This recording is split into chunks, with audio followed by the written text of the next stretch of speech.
நம்மள கரிச்சு கொட்டிக்கிட்டு இருந்தாரு James Vasanthan sir. அவர் என்ன சொல்லியிருக்காருன்னு போய் பாருங்க. முந்தைய திமுக அரசு நடந்தப்போ பள்ளிகள் 3 ஆண்டுக்கு ஒரு முறை ரினியூவலுக்கு 3 லட்சம் பிக்ஸ் பண்ணி வச்சிருந்தாங்க. அதுவும் பார்ட்டி ஃபண்ட்ஸ். நான் மீண்டும் பலரிடம் துருவி கேட்டது என்னன்னா, இது ஒரு இந்த அரசுக்கு இவர்கள் ஏதாவது ஒரு வகையில கட்ட வேண்டிய சட்டப்படியான ஒரு தொகையா, இது கவர்மெண்ட் ஃபீஸ் ஆனா இல்ல, இது பார்ட்டி ஃபண்ட்ஸ், இதுக்கு ரிசீட் இருக்காது, அப்படி ஒரு நம்பிக்கையின் பேர்ல அப்படி கேஷா கொடுக்கணும், அவங்க வாங்கிக்குவாங்க.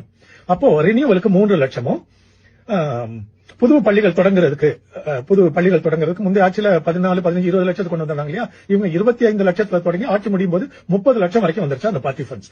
அப்போ பள்ளி தாளர்கள் ஒரு பள்ளியை தொடங்கும் போது இந்த மாதிரியான அந்த பள்ளிக்கு நியாயமற்ற ஒரு வகையில சில தொகைகளை செலவழிக்கும் போது அது எங்க போய் ஈட்டுவாங்க?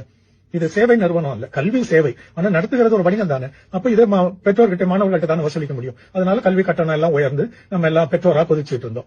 இனிமே இப்படி ஒரு முன் உதாரணம் தாவேக அரசு சிறப்பாக இந்த ஆண்டு அதை இன்னைக்கு அதை பண்ணிட்டனால, இது நேற்று நினைக்கிறேன், ஒரு கட்சி நிதி எதுவும் வேணாம்னு சொல்லி கிடப்புல கிடந்த அத்தனை கோப்புகளையும் ஒரே நாள்ல ஆல் ஃபைல்ஸ் கிளியர், ₹1 வசூலிக்கல. முந்தைய அரசுகள் செய்தது இது தப்புதான், இதை செய்யக்கூடாது.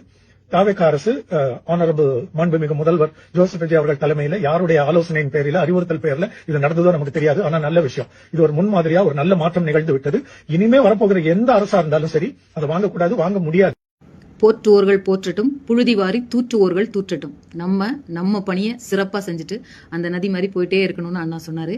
நம்ம கவர்மெண்ட் இப்போ கிளீன் கவர்னன்ஸ் கொடுத்துக்கிட்டு இருக்கு. அதுக்கு சாட்சி இந்த ஜேம்ஸ் வசந்தனோட வீடியோ தான். Thank you sir. நீங்க என்னதான் திமுகவை சப்போர்ட் பண்ணாலும் இந்த ஒரு விஷயத்துல மனசு திறந்து நீங்க பாராட்டி இருக்கீங்க. நன்றிகள்.